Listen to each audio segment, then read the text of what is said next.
One of the reasons, maybe even the primary reason, that it's so difficult to make a webinar that's interesting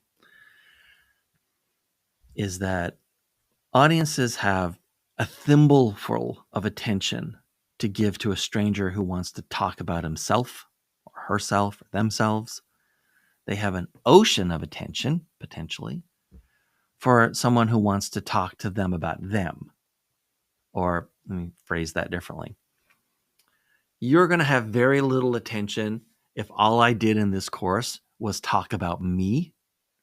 You're going to have quite a lot more attention to give if I spend this whole course talking to you about you. Make sense? Of course. Completely logical. Everyone understands it. Everyone instantly forgets it when it comes time to creating their content and doing their webinar. You don't have much attention if I just want to sit here and talk to you about me, and you have quite a lot more attention if I sit here and talk to you about you. Nobody really cares about you. They care about themselves. Everyone on that webinar cares about themselves. They care about their company. They care about their family and friends. They care about their job. They care about a problem they're being paid to fix. You're not in the top of priority list for them, all right? So what we try to do is we try to tell audiences their story with us in it. We tell them their story and the story of their problem and their context and the environment that they're struggling through, and we put ourselves in there with them. We don't try to make them sit still for half an hour or an hour so that we can just go on and on and on talking about ourselves, because we're so important that they should sit still and give up 30 or 45 or 60 minutes of their life that they'll never get back in order to listen to us talk about ourselves. It sounds ridiculous when it's phrased that way, right?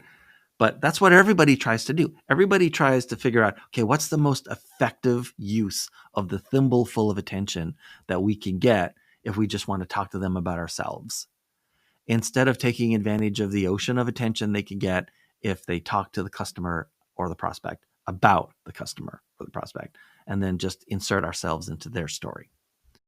So as we go through the structure, the narrative, what the customer is going to be feeling, and so on, every one of the main questions we're going to ask, or that the customer rather would ask themselves, and that we're going to answer, and all of the feelings and thoughts that they're going to have are going to be focused on them.